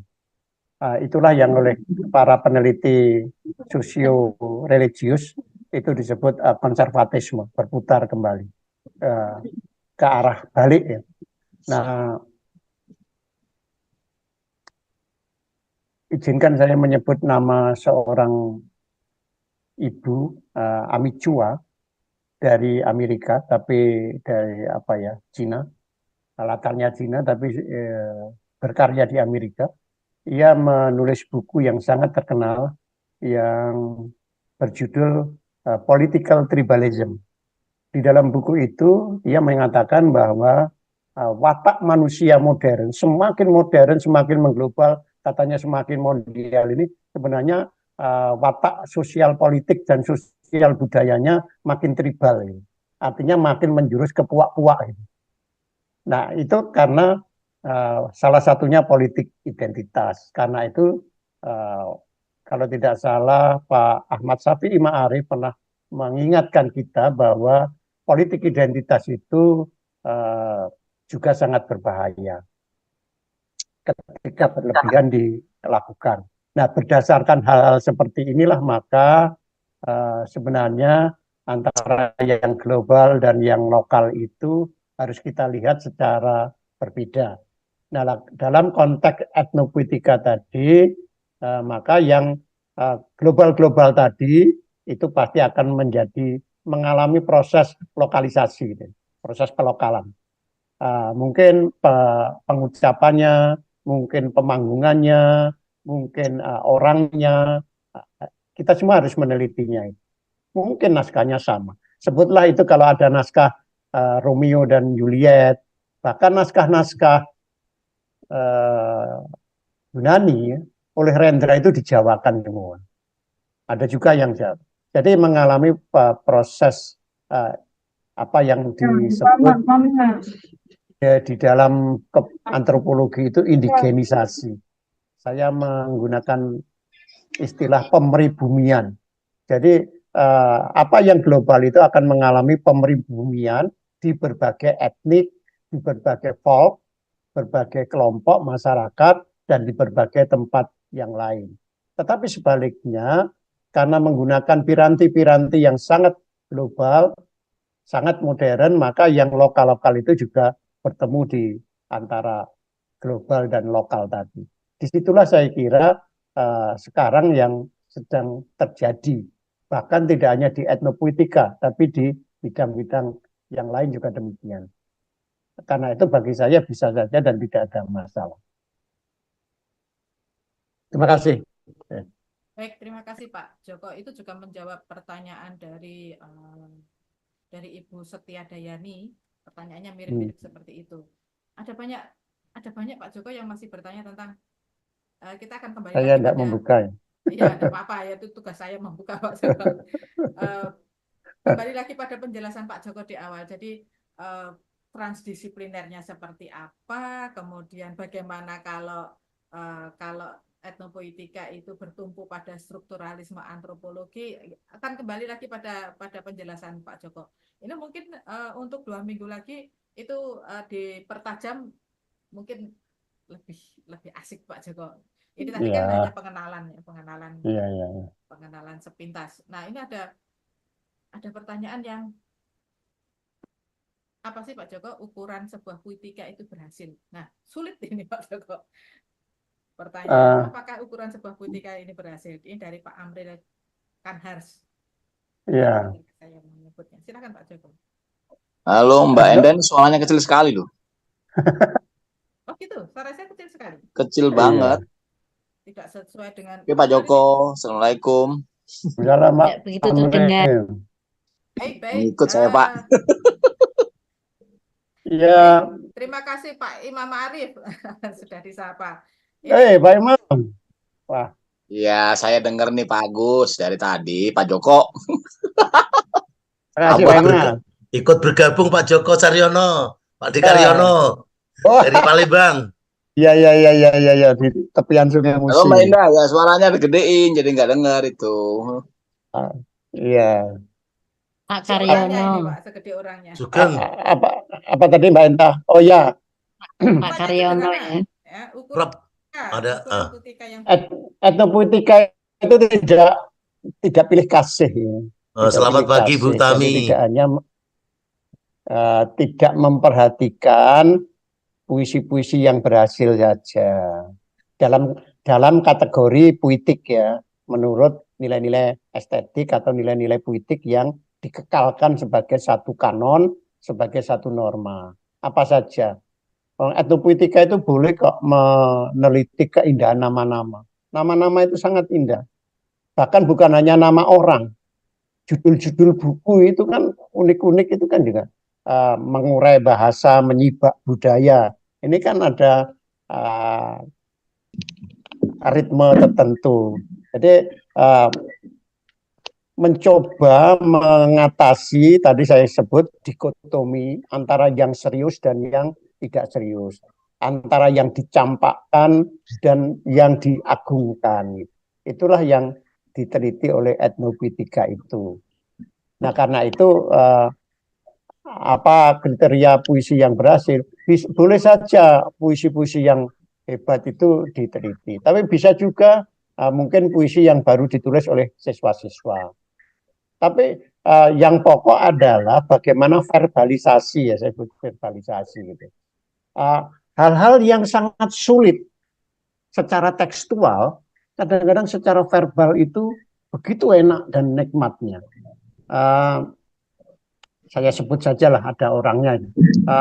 Pak Imam Arif itu kalau membaca puisi yang kalau dibaca itu susah, tapi setelah dibaca Pak Imam didengarkan jadi enak.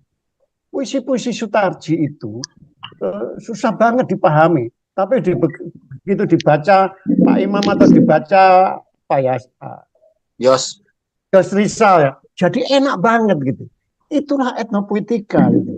Bukan soal teksnya berhasil dan tidak, tetapi bagaimana verbalisasi. Sekali lagi etnopuitika bergerak di dataran tradisi lisan atau kelisanan tadi.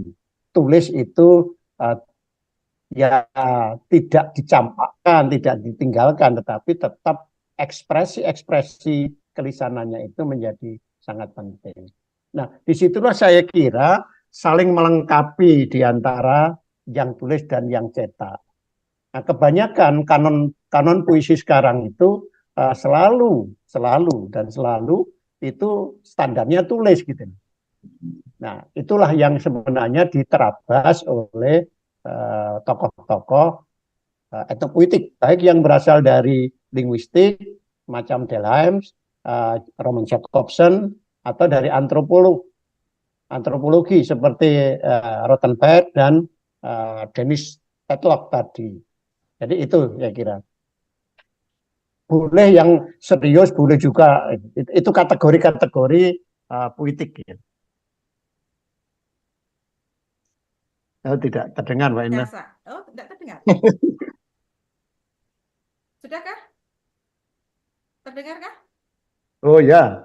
Nah, itu ternyata menyambung pada pertanyaannya Pak Made Suyasa. Padahal Pak Joko belum melihat chatnya. Padahal saya belum juga memberikan pertanyaannya. Karena Pak Made menanyakan apakah terbatas pada teks lisan atau bisa teks tulis yang dilisankan dalam pertunjukan. Sudah terjawab oleh Pak Joko. Begitu ya Pak Made Soyasa?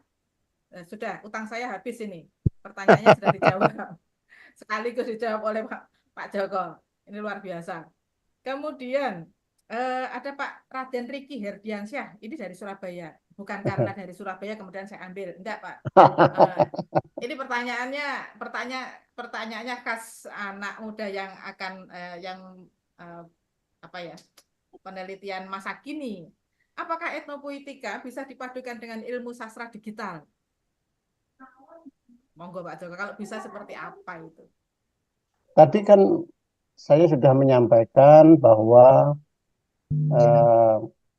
kita sekarang itu tiba pada digitalisasi.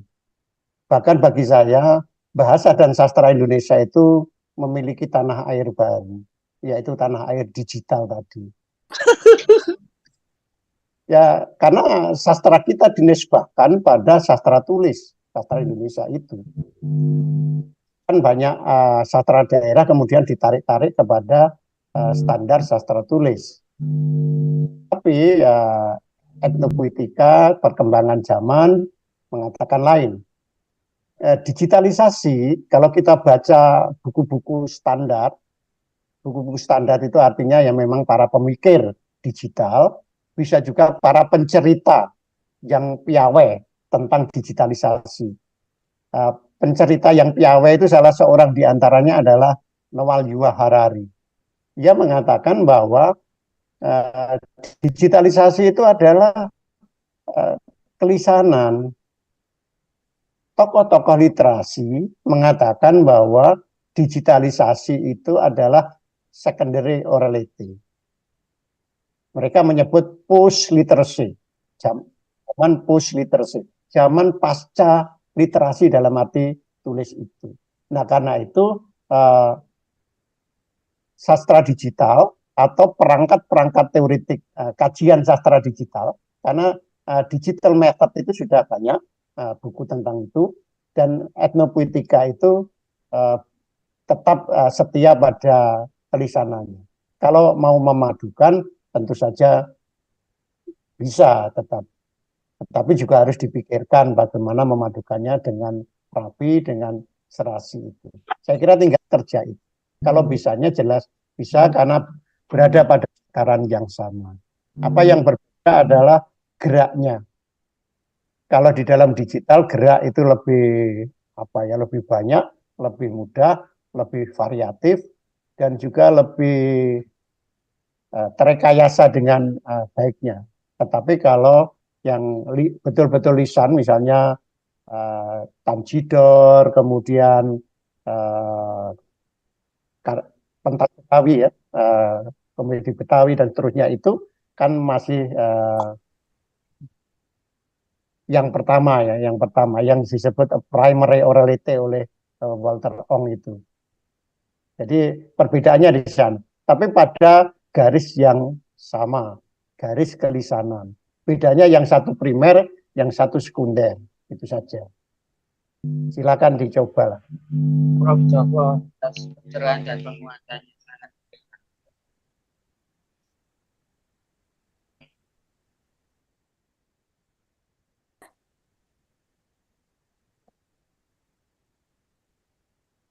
Isi Bu Bapak Enda. Ibu, suara saya terdengarkah? Ya, sekarang Dengar. sudah. Saya yang tidak dengar malam ini. Baik, ini ada lagi Pak Joko. Ini dari Bu Sri Musdikawati. Apakah puisi yang berbahasa Indonesia lalu dipadukan dengan istilah bahasa daerah dan inspirasinya dari budaya lokal itu tidak bisa dimasukkan dalam kategori etnopoetika atau bisa? Puisi berbahasa Indonesia ada istilah bahasa daerah, inspirasinya dari budaya. Apakah itu bisa dimasukkan dalam etnopoetika, Pak Joko? Monggo. Bisa dikaji oleh etnopoetika. Itu mungkin keindahan runtun bunyinya, misalnya penggunaan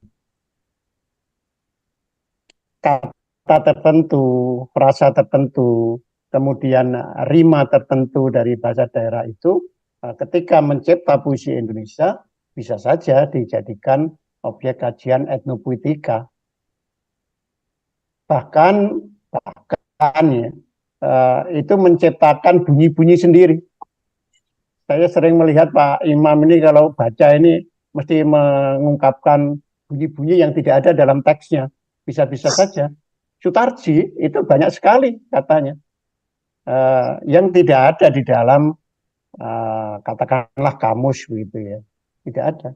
Tapi itu bisa dilakukan. Saya kira ini kebutuhan-kebutuhan ke puitika bunyi tadi, puitika bunyi. Itu bisa saja. Dan di dalam puisi kita kan tidak mencari makna pada dimensi-dimensi semantik ya.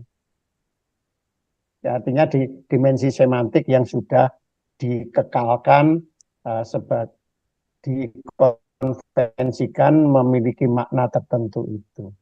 Kita bisa mencari pada bunyi-bunyi yang ya diungkapkan, diucapkan dengan nada tertentu, dengan intonasi tertentu, dengan jeda, dengan enjambement tertentu, mungkin ditambah dengan tabuhan tertentu, dengan gerak tertentu, itu bisa saja. Baik, terima kasih Pak Joko. Saya beri kesempatan untuk yang ingin menyampaikan langsung pertanyaannya. Pak Imam mau bertanya kah? Dari tadi sudah pasang badan di sana? Enggak, saya dengar Pak Joko aja sebagai santrinya. Baik. Baik, terima kasih. Ada nama Bu Iif Sarman karena wajahnya ibu-ibu. Silakan Bu Iif. Iya Ibu, Assalamualaikum warahmatullahi wabarakatuh. Waalaikumsalam. Ya, saya dari Sumatera Selatan, Bapak, saya dari Batu Raja. Bolehkah ini dikaitkan dengan mantra religi, Bapak? Contohnya kita membuat sebuah etnopolitika dan digabungkan dengan mantra religi. Itu saja pertanyaan saya. Terima kasih. Assalamualaikum warahmatullahi wabarakatuh. Boleh saja. Jadi jawabannya boleh karena banyak kajian awal dari Rothenberg, dari Della Aemis itu malah mencari, memang menyebutnya tidak religiositas, ya, spiritualitas. Jadi spiritualitas itu juga menjadi satu obsesi para pengkaji, para penelaah atau para pengembang etnopuitika awal-awal itu. Jadi dari situ mencari satu spiritualitas yang terkandung di dalam ya repertoar atau seni-seni verbal atau puisi-puisi yang dipentaskan itu. Dalam pengertian luas ya puisi ini, karena bisa nama, bisa sekedar judul-judul yang sangat ritmis, bisa ungkapan-ungkapan yang sangat serasi dan seterusnya. Tapi semuanya memiliki konvensi puitik begitu. Nah, puisi dalam pengertian itu bisa saja. Malah dalam satu buku Delhaims itu mengatakan bahwa obsesi pokok dari etnopuitika ujungnya itu dua. Ya, kan keunikan repertoar puitik puisi-puisi itu dan dia menyebutnya spiritualitas. Nah, perkara spiritualitas ini kemudian diganti dengan religiositas, silakan saja. Karena menurut hemat saya memang spiritualitas lebih luas daripada religiositas. Tapi silakan, boleh saja. Nah, tapi kalau mantra yang mana ini agak susah, karena bagi saya ada mantra yang sangat spiritual, tapi ada mantra yang memang sudah berkembang, dikembangkan dengan pengaruh-pengaruh agama-agama yang kita sahkan sebagai agama mayor lah. Istilah agama mayor, agama minor ini silakan ditanyakan pada teman-teman studi Islam lah. Tapi ada kecenderungan seperti itu. Nah, karena itulah kita bisa saja menghubungkan dengan mantra-mantra. Tetapi mantra apa gitu itu yang harus diperjelas. Mantra itu ada yang sudah atau dalam tanda petik ya, yang belum terpengaruh oleh agama-agama, ada yang sudah terpengaruh oleh agama-agama. Nah, ini berbeda-beda. Nah, ritualnya sangat bertakik-takik dan banyak, rumit. Syarat-syaratnya khusus. Yang sudah terpengaruh oleh agama-agama, katakanlah Kristen atau Kristen, Katolik, dan Islam itu lebih simpel. Itu mungkin berbeda. Yang sulit kan sebenarnya bagaimana menghadirkan situasi spiritual, situasi religius di dalam proses pementasan atau pembacaan dari mantra-mantra itu. Saya beberapa kali bertanya pada orang yang katanya paham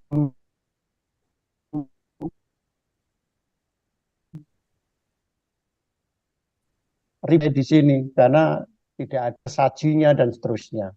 Jadi ada syarat-syarat yang memang berbeda. Itu yang sudah, yang belum ya. Kadatumina di dalam pesta penyembelihan sapi di Toraja itu ada pembaca puisinya, kada itu namanya, pembacanya kadatumina. Nah, itu juga memerlukan satu situasi yang khusus. Ada orang bacanya harus kita lihat lah. Kita memiliki kasanah pertunjukan mantra yang sangat kaya, dan ini harus kita beda-bedakan. Tapi perkara bisa diteliti dengan etnopoetika ya bisa-bisa saja. Terima kasih, Bu Enda. Baik, terima kasih Pak Joko. Ada satu pertanyaan lagi, Pak. Mungkin akan kembali lagi ke yang tadi. Tapi ini sepertinya penting karena ini dari warganya Pak Joko. Jadi saya harus membacakan. Pak Joko, perbedaan antara etnopoetika dan estetika itu apa? Saya pernah membaca disertasi menggunakan etnopoetika sebagai pendekatan untuk menggali estetika di dalam pantun. Terima kasih. Ini dari Pak Sukiman, Pak Joko. Dari UM. Monggo, Pak Joko. Ya, itu kalau kita bertolak dari buku ya, buku pertama yang ditulis Aristoteles itu kan puitik. Puitik ini waktu itu diartikan teori puisi, karena memang yang disahkan sebagai sastra ya puisi itu, yang lain belum ada. Nah, karena itu ketika genre-genre sastra itu berkembang menjadi novel berkembang lagi, yang lain atau fiksi menjadi bermacam-macam, kita tetap menggunakan istilah puitika. Puitika itu kemudian lebih dimaknai sebagai teori sastra. Karena itu mesti ada teori puitika A, B, C, D, itu sebenarnya kan teori-teori puitika. Meskipun kadang-kadang juga disebut di dalam frasa bahasa Inggris itu literary theory. Tetapi literary theory itu secara diksional gitu ya puitika tadi. Nah, karena itu makna puitika itu ada dua, yaitu memang teori puisi, yang kedua dipakai untuk teori sastra pada umumnya. Nah, baik puisi maupun non puisi ya fiksi itu sama-sama mengedepankan keindahan, keelokan. Nah, keindahan keelokan inilah saya kira yang kemudian pada abad berapa ya, 18 atau 19 itu diwadahi dengan nama estetika. Karena estetika itu baru dipakai oleh Baumgarten itu abad 19 menurut saya untuk mewadahi, merangkum apa yang disebut keindahan dalam sastra. Tentu setiap khasanah sastra itu memiliki istilahnya sendiri. Jadi sastra Timur Tengah atau Arab, Persia, Cina, India, bahkan Jawa itu memiliki istilahnya sendiri. Tetapi saya kira sekarang orang cenderung bicara tentang estetika. Jadi puitika dan estetika itu dua hal yang berbeda tetapi bersandingan, bahkan selalu bisa bersamakan begitu. Jadi setiap puisi, setiap novel itu pasti memiliki estetika. Tetapi estetika tidak berarti mesti puisi. Kadang-kadang estetika novel berbeda dengan estetika puisi. Estetika yang dulu yang cerita-cerita lisan itu kan tidak dianggap sebagai sastra karena itu dimasukkan dalam tradisi lisan. Kita belum memiliki istilah sastra lisan. Oral literatur itu kan istilah yang belakangan. Nah, sekarang sudah berkembang. Nah, saya kira faktor-faktor ini yang harus kita pertimbangkan ketika kita melihat di dalam perkembangan yang sekarang. Kalau boleh saya simpulkan, setiap puitika pasti memasukkan aspek-aspek estetik. Tapi aspek estetik itu jauh lebih kecil dibandingkan puitika. Dalam arti yang besar tadi ya, teori sastra. Pasti itu. Maafkan saya gunakan istilah Jawa yang dipakai oleh Romo Zoetmulder. Atau dipakai orang Jawa, kemudian dipakai oleh Zoetmulder. Kalau di dalam khasanah Jawa kuno, puisi yang sangat bagus itu disebut candi bahasa. Karena bahasa yang indah, yang menjadi candi, yang menjadi bangunan kita. Tetapi keindahan-keindahan yang menghanyutkan kita itu disebut kalangwan. Jadi takaran dari keindahan yang bagus itu apa? Yang bisa menghanyutkan orang. Nah, menghanyutkan ini dalam arti kemudian romantik, melodramatik, kemudian merasa agung karena tragedi atau tertawa, itu soal bentuk-bentuk repertoar masing-masing seni verbal itu. Nah, ini saya kira perbedaan yang harus kita pahami, tapi juga persambungan-persambungan, kaitan-kaitan yang harus kita ingat terus-menerus. Terima kasih. Baik, terima kasih Pak Joko. Menyegarkan Pak Joko, ini kerak-kerak yang nempel-nempel itu jadi rontok semua ini.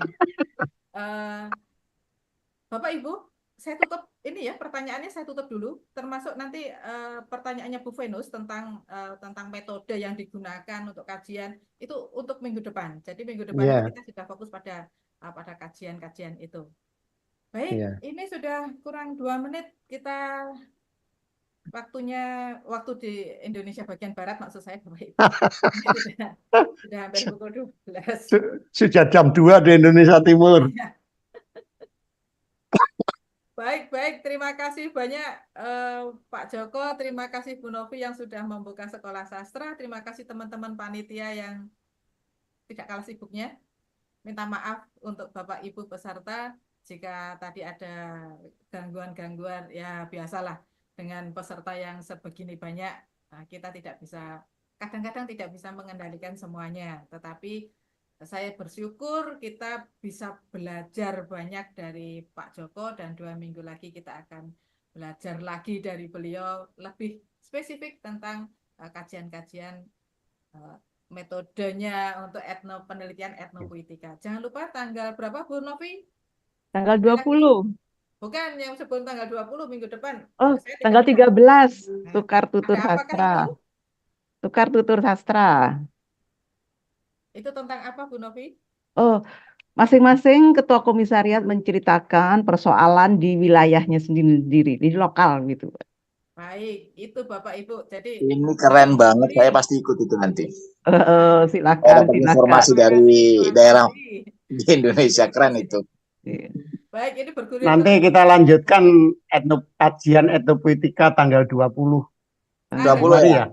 20 Januari. Terima kasih semua teman ya, Pak Imam, Pak Karyono, Pak Sabudin Ghani, dan lain-lain. Terima kasih Pak Joko, terima kasih Bu Novi, terima kasih Bu Enda. Terima kasih Bapak Ibu, keren. Terima kasih. Tambah Sama Enda. Kita foto bersama Mbak Enda. Terima kasih Bu. Yang bertanya, yang belum bertanya ya. Yang belum sempat bertanya diberikan kesempatan untuk materi Prof Joko yang tanggal 20 nanti ya. Soalnya Yang bertanya kan banyak sekali itu yang belum tersinggung, belum terjawab. Nanti teman-teman yang lain itu diberikan kesempatan. Termasuk saya juga belum sempat bertanya ini, harus nanya langsung. Pertanyaannya jadinya. saya jawab pada presentasi yang lalu, Mbak Endah bertanggung jawab untuk merangkum dan mengirimkan pada saya. Semester yang susah juga itu. Ah, iya. Untuk 2 kali pertemuan ini. Materi Tidak sudah cukup 2 dibagikan. kali pertemuan. Kurang ini waktunya. Materi sudah dibagikan, Mbak Endah. Materi sudah. Silakan Bapak Ibu, nanti kita terus bersambung. Kalau ingin, Bu, saya minta izin kalau ingin peserta mengajukan pertanyaan dan mau bertanya apa kepada Pak Joko untuk 2 minggu lagi, bisa lewat panitia kah? Bisa. Saya dan Pak Joko bisa ngobrol untuk 2 minggu lagi. Nanti akan direkap, Mbak Endah, pertanyaan yang belum dijawab oleh Prof. Joko, agar bisa dijawab pada pertemuan berikutnya. Baik, terima kasih. Ini masih banyak, ada baiknya ada notulen ya. Ada notula. Saya membuat, Pak. Buat notulen, dan kemudian siapa tahu ini akan dibukukan juga setelah sastra kita. Iya, memang dibukukan, Mbak Endah, akan dibukukan materi-materinya semuanya. Lagi untuk menulis ini bagi saya ini. Oke, izin Mbak Endah, Ibu Novi, Mas Joko, Pak Joko, Profesor, yuk. Izin duluan. Kita jadi foto Bu Indah. Foto bersama dulu ya. Foto, ayo. Foto dulu. Ayo.